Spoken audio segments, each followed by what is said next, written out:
sous le regard de la Vierge. La nuit descendait lentement sur Mexico, enveloppant la ville d'un voile d'ombre et de bruit.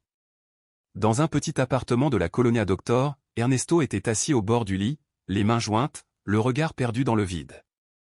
Il avait 42 ans, et chaque ride de son visage racontait une bataille silencieuse, des années de labeur, d'espoirs déçus, de promesses faites à sa famille et que la vie semblait vouloir lui arracher une à une. Autour de lui, l'air semblait peser d'une lourdeur presque palpable.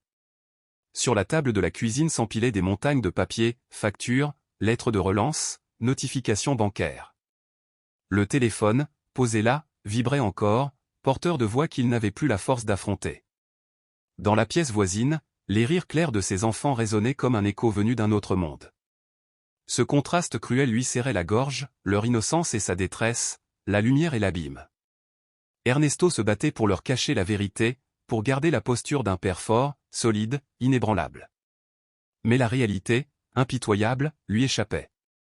Sa femme Julia tentait elle aussi de dissimuler son inquiétude, mais chaque soir, il lisait dans ses yeux cette peur silencieuse qu'elle ne savait plus comment étouffer.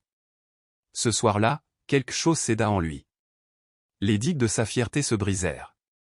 Ernesto enfouit son visage dans ses mains et pleura longuement, secoué de sanglots qu'il n'avait plus la force de retenir.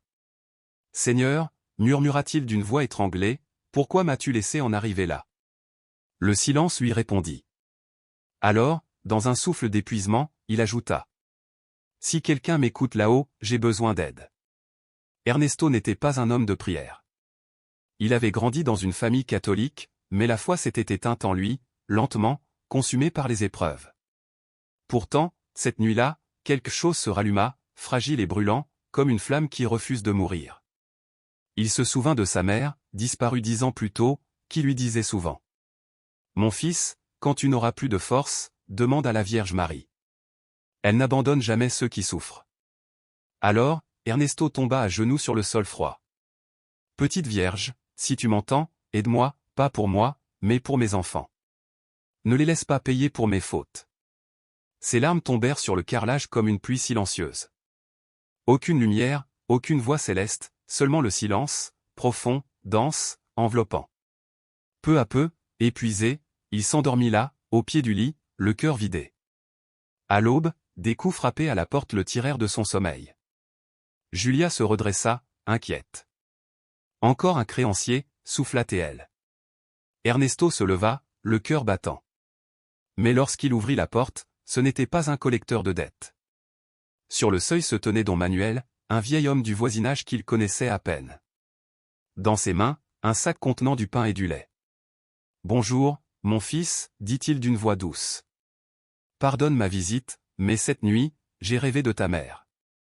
Elle m'a demandé de venir te dire que tu n'es pas seul. » Ernesto resta figé, les mots suspendus. « Ma mère ?» Le vieil homme hocha lentement la tête. « Oui. Elle disait, dis à mon fils que la Vierge veille sur lui. » Un frisson parcourut Ernesto. Cette coïncidence était trop étrange pour n'être qu'un hasard. La nuit même où il avait imploré la Vierge, un message venait à lui, aussi clair, aussi direct. Julia, bouleversée, observait la scène sans comprendre. Ernesto, incapable de parler, sentit pourtant au fond de lui qu'un souffle nouveau venait de s'éveiller. Ce jour-là, alors qu'il sortait chercher du travail, il croisa Raoul, un vieil ami perdu de vue depuis des années. Après quelques mots échangés, Raoul lui parla de son emploi dans une entreprise de messagerie. « Il cherche du monde, dit-il. Ce n'est pas grand-chose, mais c'est honnête, et c'est payé. Si tu veux, je te recommande. » Ernesto sentit son cœur bondir. Après tant de mois d'humiliation et de refus, cette rencontre lui parut tomber du ciel. Il accepta aussitôt. Le soir, assis près de Julia, il murmura. « Hier, j'ai prié la Vierge pour la première fois depuis des années. Et aujourd'hui, regarde. » Julia posa sa main sur la sienne. « Peut-être est-ce le signe que nous devons croire à nouveau. » La lune baignait la chambre d'une lumière douce. Dans le cœur d'Ernesto, un fil d'espérance venait de renaître.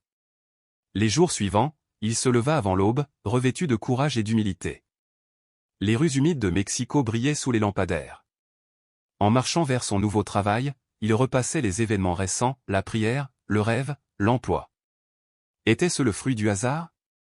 Ou bien la main invisible d'une providence qu'il avait oubliée? À l'entreprise, le superviseur, un homme sévère à la moustache épaisse, l'accueillit. Raoul m'a parlé de toi. Ici, on n'a pas besoin de diplôme, juste de gens prêts à travailler. Tu es prêt? Oui, monsieur. Très bien.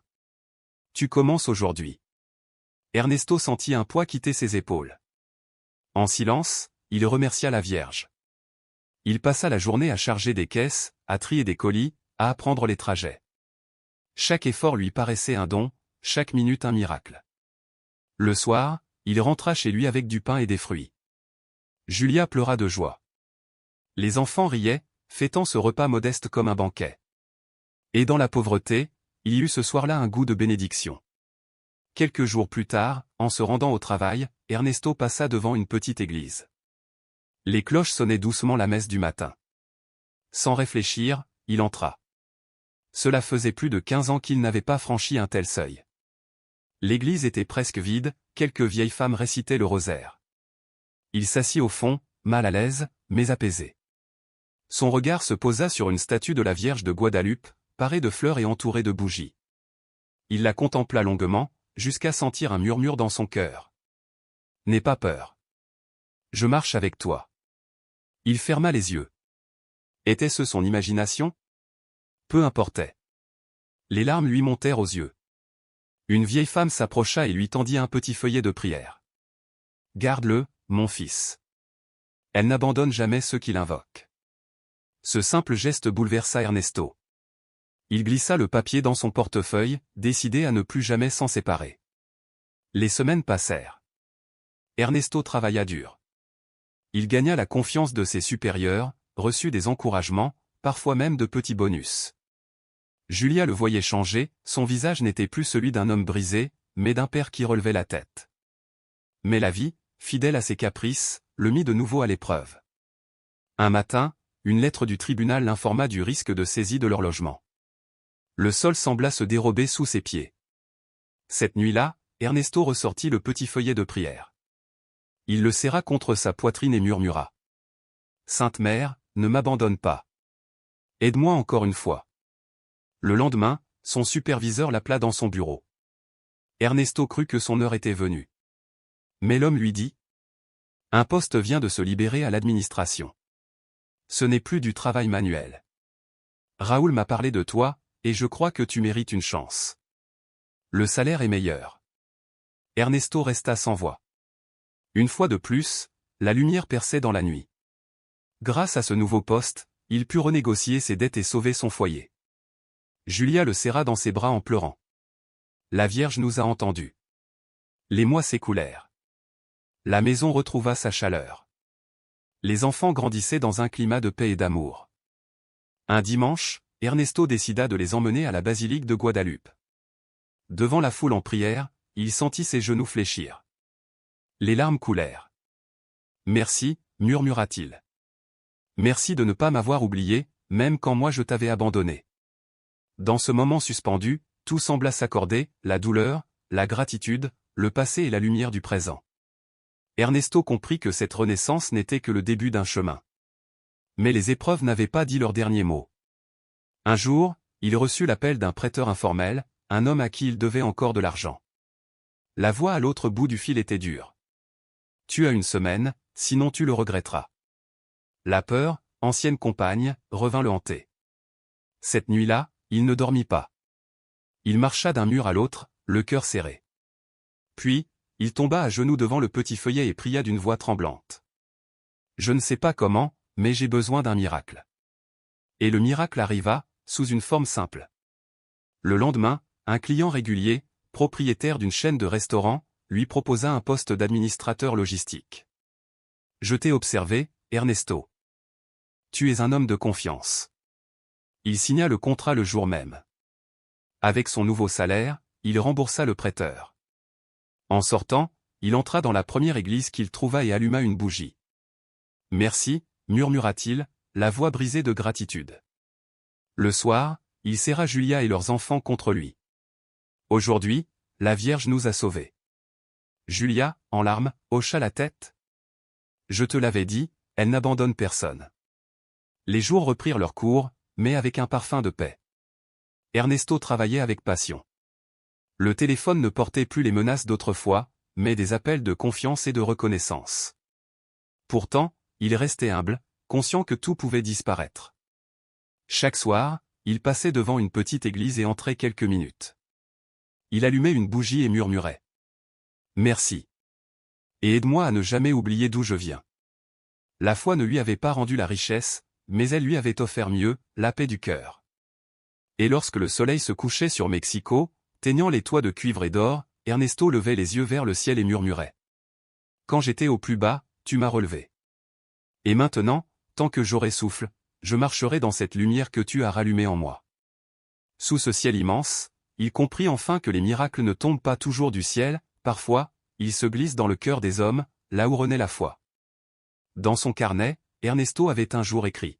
« Si ma douleur peut consoler un autre, alors elle n'aura pas été vaine. » Le temps passa, emportant avec lui les restes d'un passé lourd, mais pas totalement effacé. Parfois, les dettes anciennes revenaient hanter ses pensées comme des ombres persistantes. Pourtant, il n'était plus cet homme brisé d'autrefois.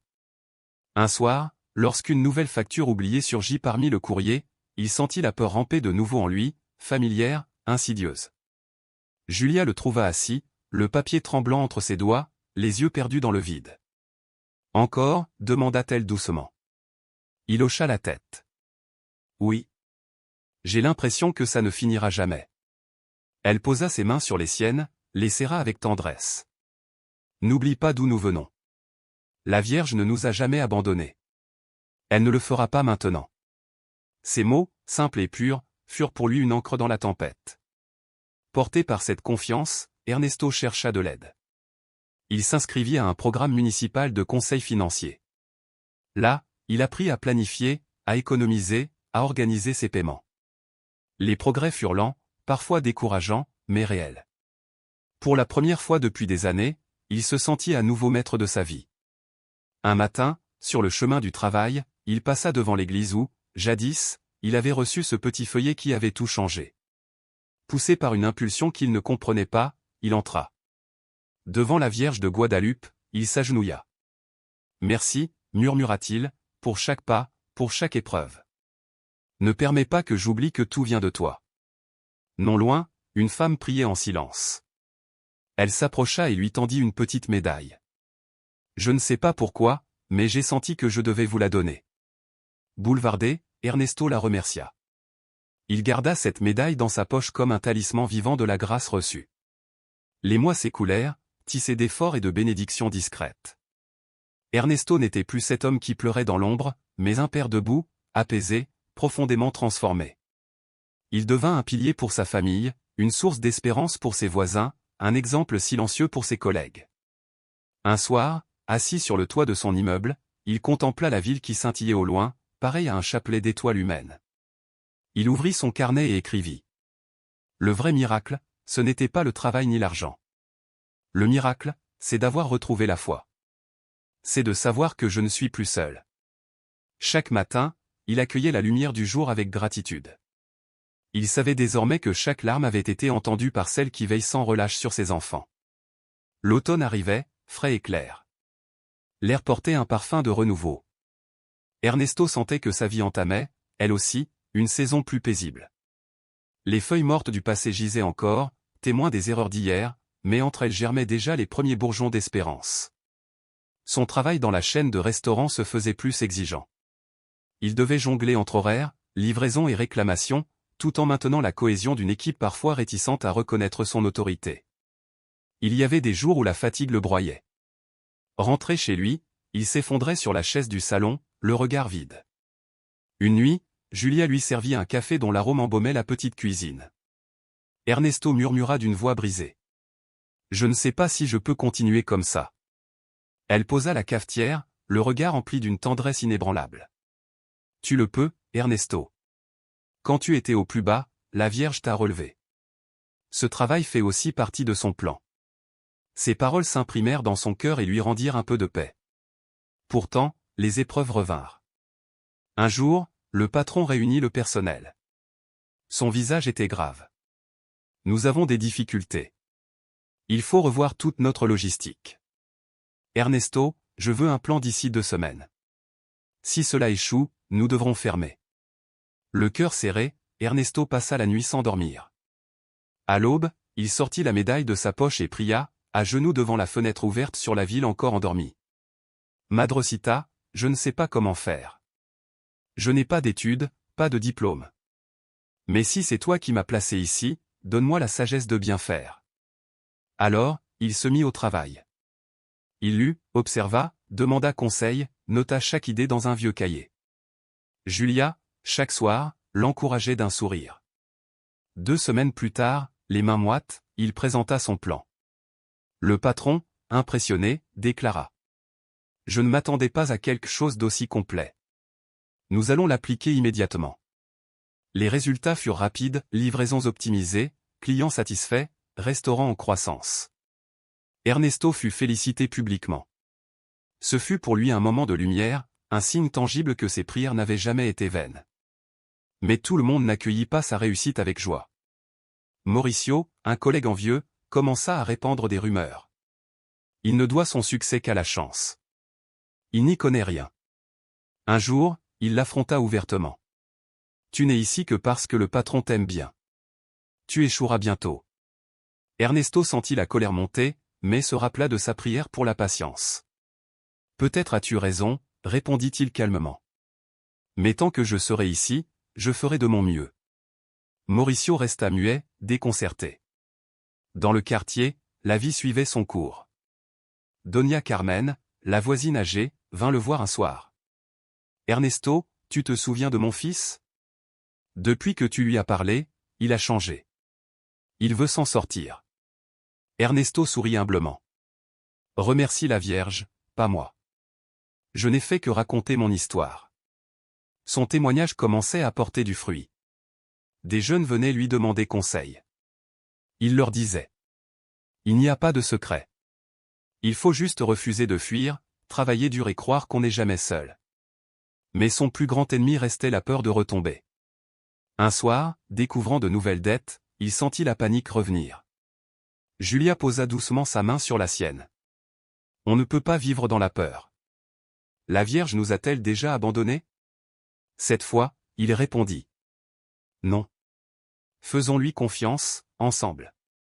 Ce soir-là, pour la première fois, ils prièrent le rosaire en famille. Le murmure des prières, la lueur des bougies et le parfum du café emplirent la maison d'une paix profonde. Peu après, le patron invita Ernesto à une réunion avec des investisseurs. Tremblant, il serra la médaille dans sa poche. « Accompagne-moi » murmura-t-il. La réunion fut tendue, les questions piquantes. Mais peu à peu, sa voix gagna en assurance. « Cet homme parle avec conviction » déclara l'un des investisseurs. « On sent qu'il croit en ce qu'il fait. » Le patron le félicita. « Tu es la preuve vivante qu'on peut se relever du néant. » En sortant, Ernesto sentit une gratitude immense. Mais sur le chemin du retour, il vit un voisin expulsé, ses meubles sur le trottoir, ses enfants en pleurs. Sans hésiter, Ernesto s'approcha. « Je connais des gens, peut-être du travail. Et s'il vous faut à manger, nous partagerons ce que nous avons. »« Pourquoi faites-vous cela » demanda la femme, émue. « Parce qu'un jour, moi aussi, quelqu'un m'a tendu la main. » Julia, ce soir-là, lui dit en souriant. Le vrai miracle, Ernesto, ce n'est pas d'être sorti des dettes. C'est d'avoir appris à aider les autres. Il écrivit dans son carnet. Le miracle de la Vierge continue chaque fois que je partage ce que j'ai reçu. Les semaines passèrent. Puis vint une lettre du banco, s'ils ne réglaient pas leurs dettes avant la fin du mois, des poursuites seraient engagées. Ernesto sentit la panique le saisir. Et si tout cela n'avait été qu'un sursis? Murmura-t-il. Julia s'agenouilla devant lui. Non, Ernesto. C'était un miracle. Et les miracles ne s'effacent pas. Cette nuit-là, il s'agenouilla seul dans le salon plongé dans l'obscurité. Madrecita, je suis au bord du gouffre. Si tu m'as entendu une fois, entends-moi encore, non pour moi, mais pour mes enfants. Le lendemain, son patron l'appela. Ernesto, les investisseurs sont ravis. Nous ouvrons 2 nouveaux restaurants. Je veux que tu supervises les opérations. Il resta muet, bouleversé. Moi? Je ne sais pas si je suis prêt.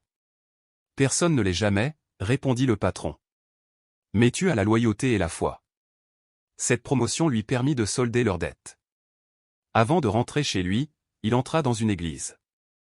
Devant la Vierge de Guadalupe, il s'agenouilla. Merci. Je sais que ce n'est pas le hasard. C'est toi qui ouvres ces portes.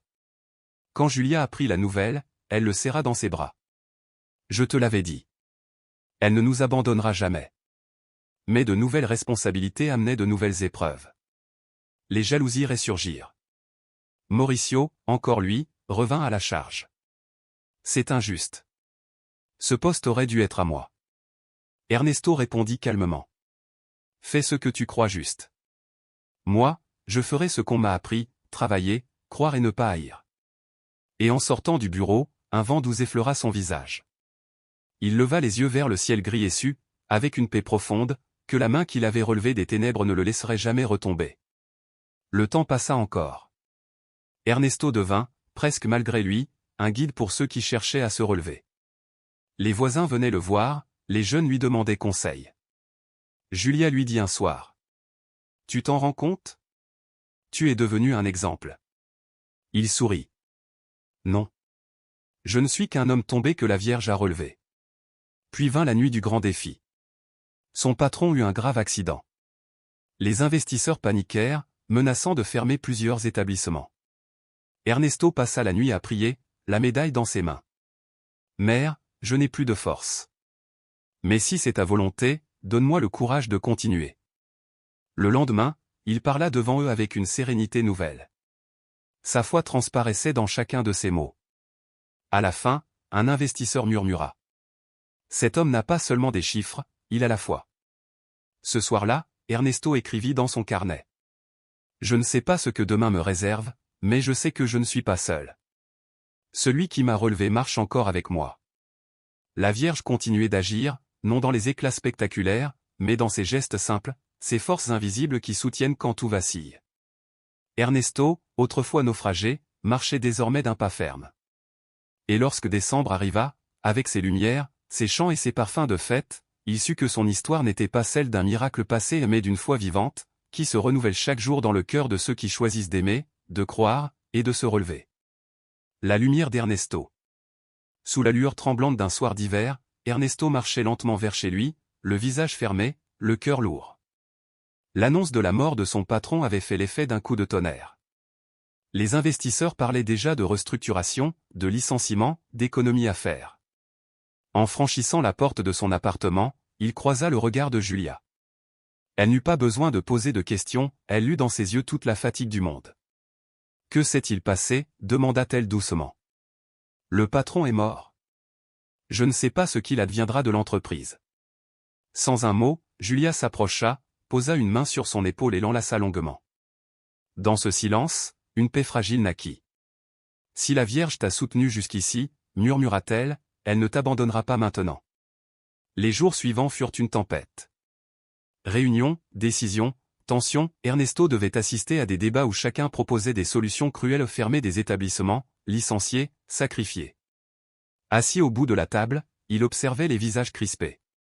Quand vint son tour de parler, il inspira profondément et dit avec calme.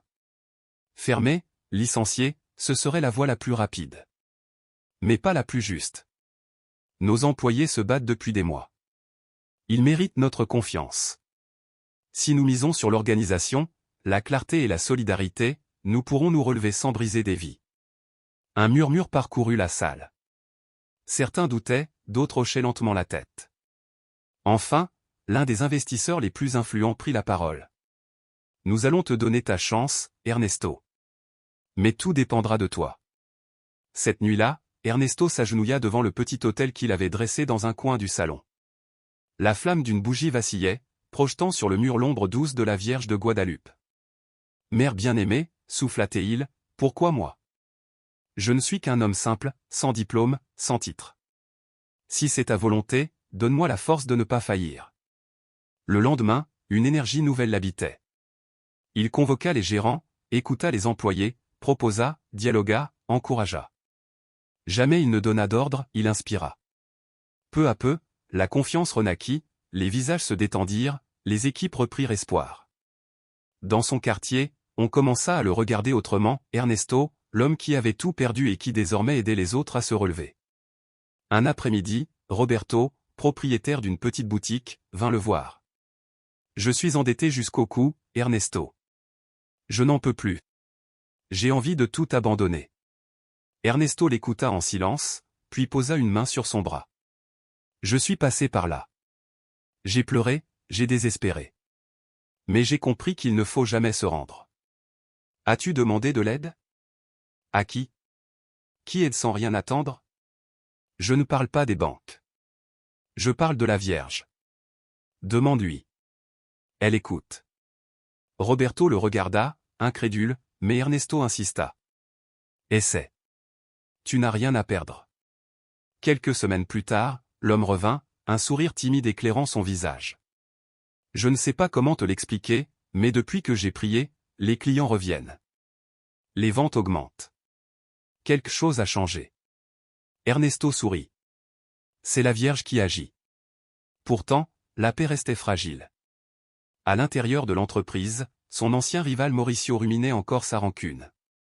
Jaloux du succès d'Ernesto, il chercha une fois de plus à le piéger. Un jour, il l'accusa publiquement d'avoir falsifié des chiffres. Ernesto fut convoqué. Avec calme, il présenta les documents prouvant son innocence et démontra même que ses initiatives avaient permis d'économiser des sommes importantes. Les investisseurs l'applaudirent. Mauricio, humilié, quitta la salle sans un mot. Ce soir-là, Ernesto écrivit dans son carnet. « La Vierge ne m'épargne pas les batailles, mais elle me donne la force de les affronter. » Le 12 janvier, fidèle à une promesse, il partit en pèlerinage à la basilique de Guadalupe avec Julia et les enfants. Ils marchèrent parmi des milliers de fidèles, pieds nus pour certains, les bras chargés de fleurs et de bougies. Devant l'image sacrée, Ernesto s'agenouilla, les larmes aux yeux. « Merci de m'avoir entendu quand je pleurais seul.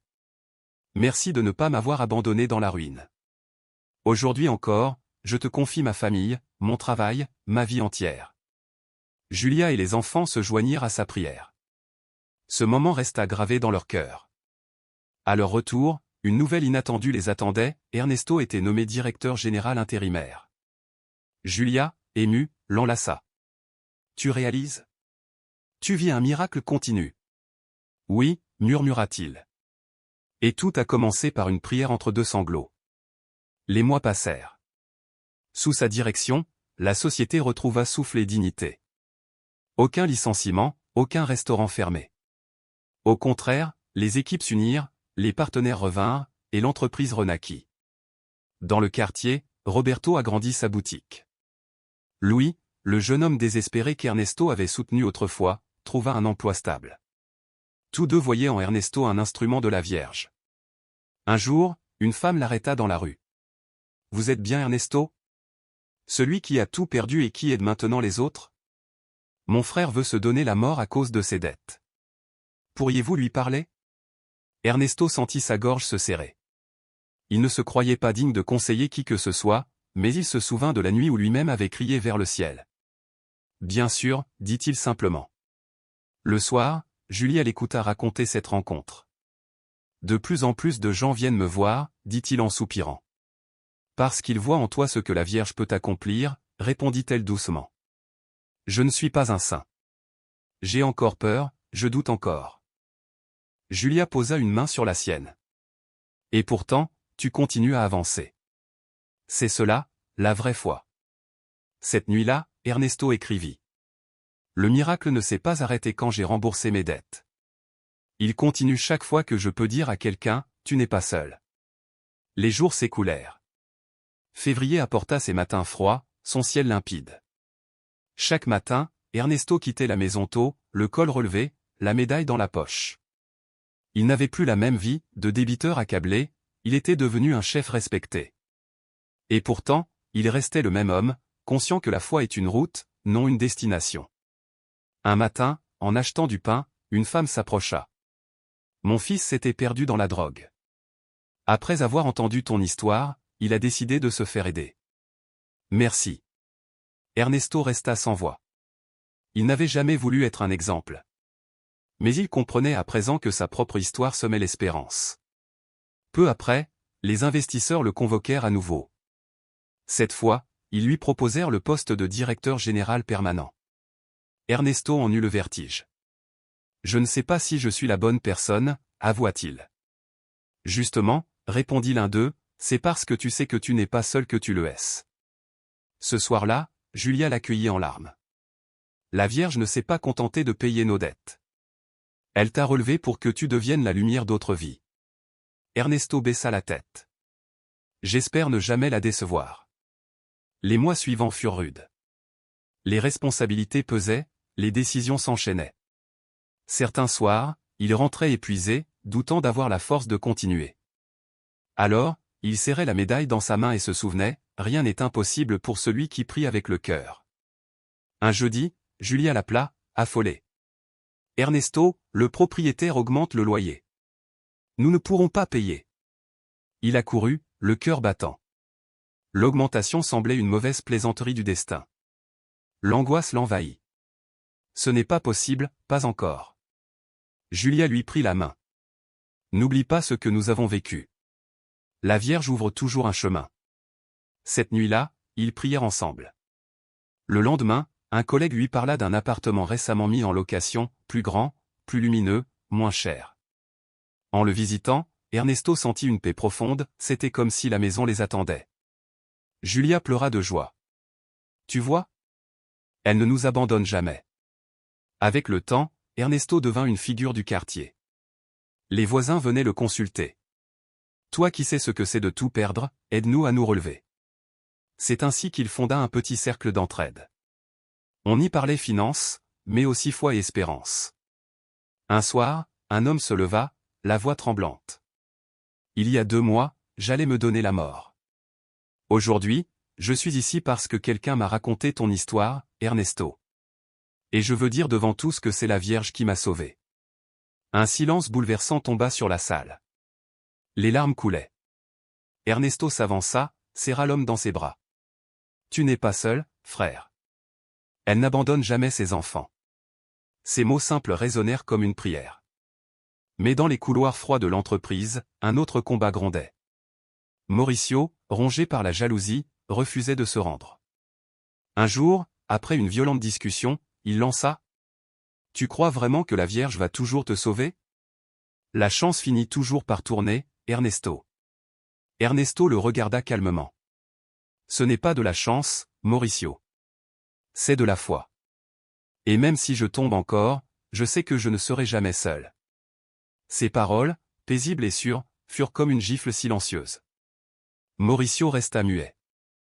Ernesto, lui, tourna les talons, le cœur en paix. Il savait désormais que les miracles ne se comptent pas en victoire, mais en fidélité. Et tandis que le soir tombait sur la ville, il leva les yeux vers le ciel. Une étoile brillait. Il murmura. « Merci, mère. Tant que tu es là, je n'ai plus peur. » Quelques semaines plus tard, une lettre inattendue parvint à Ernesto. On l'invitait à venir témoigner dans une petite paroisse du quartier, à raconter son parcours de foi et de renaissance. Il demeura longtemps immobile, la lettre ouverte entre ses mains tremblantes. « Je ne suis pas un prédicateur, » murmura-t-il à Julia en secouant la tête. Sa femme, assise près de lui prit doucement la main. « Ils ne cherchent pas un prédicateur, Ernesto. Ils veulent entendre un homme qui parle avec son cœur. » Ces mots le touchèrent profondément. Ce soir-là, dans la salle paroissiale éclairée par des lampes vacillantes, une 50aine de personnes s'étaient réunies. Ernesto se leva lentement et raconta son histoire. Il parla sans détour des nuits sans sommeil, des dettes, de la honte, de la ruine, mais surtout de ce moment où, au plus profond du désespoir, il avait senti la présence tendre et lumineuse de la Vierge Marie. Il ne chercha pas à s'excuser ni à embellir ses souvenirs. Sa voix portait la sincérité de ceux qui n'ont plus rien à prouver, seulement à offrir. Quand il eut fini, un silence plein d'émotion enveloppa la pièce. Une vieille femme s'approcha, les yeux embués. « Votre histoire m'a rendu l'espérance, » dit-elle d'une voix tremblante. « Je croyais qu'il était trop tard pour moi, mais je comprends maintenant que la Vierge n'oublie personne. » Ce soir-là, en rentrant chez lui, Ernesto se sentit bouleversé. Il ouvrit son carnet et y écrivit. Le miracle continue chaque fois que quelqu'un retrouve l'espérance à travers ce que j'ai vécu. Mais d'autres épreuves se profilaient déjà à l'horizon. À la mi-mars, l'entreprise qu'il dirigeait connut une crise majeure, un fournisseur important manqua à ses engagements, provoquant d'importantes pertes. Les investisseurs, inquiets, appelaient sans répit, exigeant des résultats immédiats. Ernesto eut l'impression que le sol s'effondrait sous ses pieds. Pourtant, au lieu de céder à la panique, il rassembla son équipe. « Je ne vous promets pas que ce sera facile, dit-il d'une voix ferme. Mais je vous promets que nous ne baisserons pas les bras. » Alors, ensemble, ils se mirent à l'œuvre. Ernesto contacta de petits producteurs locaux, réorganisa les chaînes logistiques, renégocia les délais. En quelques jours, les premiers signes d'amélioration apparurent. Ses employés le regardaient désormais avec un respect mêlé d'admiration. Ce soir-là, Ernesto se remit à genoux devant le petit autel dressé dans son salon. « Merci, mère, murmura-t-il. Non pas de m'épargner les difficultés, mais de me donner la force de les affronter. » Dans le quartier, le cercle d'entraide qu'il avait fondé grandissait. 10 personnes au début, puis 30, puis davantage encore. Certains venaient pour prier, d'autres pour écouter, d'autres encore pour raconter leur propre lutte. Ernesto ne prêchait pas, il témoignait simplement. Et cela suffisait pour que, à travers ces mots simples, la Vierge parle au cœur. Un soir, Julia le regarda longuement, émue. « Tu vois ce que tu as fait ? Tu as transformé la désespérance en communauté. » Ernesto sourit humblement. « Non, Julia. Ce n'est pas moi, c'est elle. » À la fin du mois, il monta sur la terrasse de leur nouvel appartement. Sous le ciel constellé d'étoiles, la ville s'étendait, silencieuse et vibrante. Il ouvrit son carnet et écrivit. Les miracles ne sont pas toujours des éclairs qui bouleversent tout. Parfois, ce sont des fils invisibles de providence qui nous soutiennent jour après jour. Puis il leva les yeux vers le ciel. Merci, Vierge Marie. Fais que je n'oublie jamais le jour où j'ai pleuré seul et où tu m'as entendu. Mais le mois de mars apporta une nouvelle épreuve, une inspection gouvernementale, conséquence d'anciennes fautes commises avant sa direction. Bien qu'innocent, Ernesto devrait tout justifier. Les investisseurs s'impatientaient, et dans les couloirs, les murmures d'inquiétude enflaient. « Et si je perds tout ce que nous avons reconstruit ?» demanda-t-il un soir à Julia. Elle l'enlaça avec tendresse. « N'oublie pas, Ernesto, ce n'est ni la banque ni les investisseurs qui t'ont placé ici. C'est la Vierge. Et elle ne t'abandonnera pas. » Le jour de l'inspection, Ernesto arriva tôt. Dans sa poche, il serrait la médaille de la Vierge entre ses doigts. « Madrecita, donne-moi la sérénité. » Les heures s'étirèrent. Chaque document fut examiné, chaque contrat scruté. Enfin, l'un des inspecteurs leva les yeux et dit. « On voit que les choses ont changé ici. Nous recommanderons la poursuite des activités. » Les jambes d'Ernesto fléchirent. Le soir même, il prit Julia et leurs enfants dans ses bras. « Nous avons réussi. »« Je te l'avais dit, » répondit Julia en souriant. « Nous ne sommes jamais seuls. » Mais les tensions internes ne s'apaisèrent pas toutes. Mauricio, rongé par la rancune, rassembla quelques employés mécontents. Un jour, il osa le défier publiquement. « Pourquoi devrions-nous t'obéir, Ernesto ? Tu n'as même pas de diplôme. » Un silence lourd tomba. Ernesto prit une inspiration profonde. « Tu as raison. Je n'ai pas de diplôme. Mais j'ai des cicatrices, et elles m'ont appris à ne jamais abandonner. Si quelqu'un veut partir, qu'il parte. Moi, je continuerai. » Un murmure d'approbation parcourut la salle. Mauricio quitta la pièce, rouge de colère. Cette nuit-là, Ernesto écrivit dans son carnet. « La Vierge m'a enseigné que la vraie autorité ne vient pas des titres, mais du service humble. » Le cercle d'entraide grandissait encore. Une femme nommée Tessa témoigna un soir, la voix tremblante. « J'étais sur le point de perdre ma maison. Après avoir entendu ton histoire, Ernesto, j'ai décidé de faire confiance à la Vierge. Aujourd'hui, j'ai signé un accord avec la banque. » Des applaudissements éclatèrent. Ernesto sentit une chaleur douce envahir son cœur. Il comprit alors que sa mission dépassait les murs de son entreprise, il était devenu un porteur d'espérance. Mais les épreuves personnelles n'épargnaient pas sa famille. Un soir, son fils Diego, les yeux pleins de larmes, lui dit. « Papa, à l'école, ils se moquent de moi. Ils disent que tu inventes des miracles. Le cœur d'Ernesto se serra. Il posa ses mains sur les épaules de son fils. Mon fils, je n'invente rien. Peu importe que les autres n'y croient pas. Ce qui compte, c'est que toi et moi savons ce que nous avons vécu. Julia, depuis la porte, ajouta doucement. Nos enfants doivent apprendre que la foi ne se défend pas avec des cris, mais avec l'exemple. Quelques semaines plus tard, Ernesto organisa une grande journée solidaire. Nourriture, vêtements, dont le quartier tout entier se mobilisa. À la fin, Ernesto prit la parole. Aujourd'hui, nous ne donnons pas ce qui nous reste, mais ce que nous avons reçu en miracle. Que chacun ici se souvienne, la Vierge n'abandonne jamais. L'assemblée éclata en applaudissements et en larmes. Julia, à ses côtés, le regardait avec une fierté muette. Un matin, un ancien créancier appela pour l'insulter et lui rappeler ses échecs passés. La colère monta en Ernesto, mais il se contint. Cet homme parle à l'Ernesto d'avant, pensa-t-il. Mais je ne suis plus lui. Il entra dans l'église, alluma une bougie et pria. Vierge Marie, aide-moi à pardonner. Apprends-moi à aimer comme toi. Peu après, un journal publia un article intitulé « D'endetté à directeur, la résurrection d'Ernesto Ramirez ». L'histoire fit le tour des réseaux. Les messages d'admiration affluèrent, mais aussi les moqueries.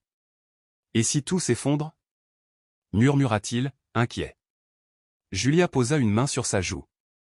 La vérité provoque toujours des réactions. Ta vie est un témoignage, Ernesto.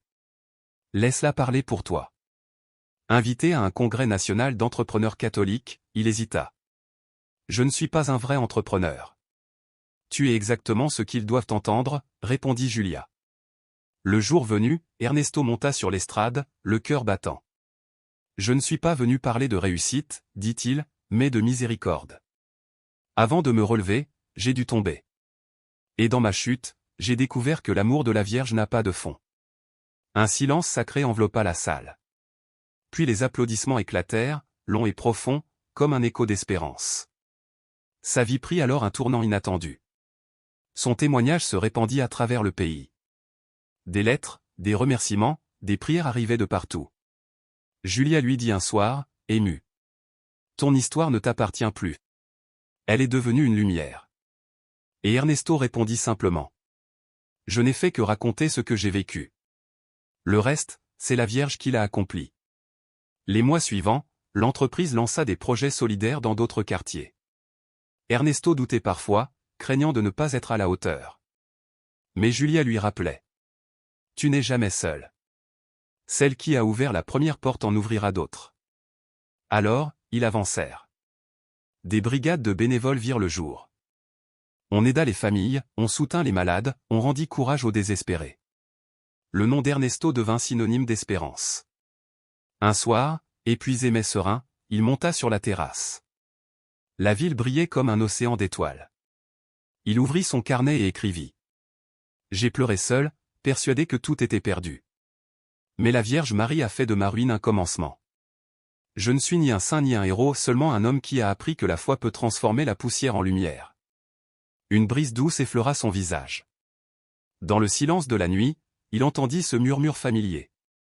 N'aie pas peur, mon fils, je suis avec toi jusqu'à la fin. Alors il sourit, des larmes de gratitude au bord des yeux. Il comprit que le vrai miracle n'était pas d'avoir été sauvé, mais d'avoir été choisi pour devenir un signe vivant de cette grâce silencieuse qui change le monde un cœur après l'autre.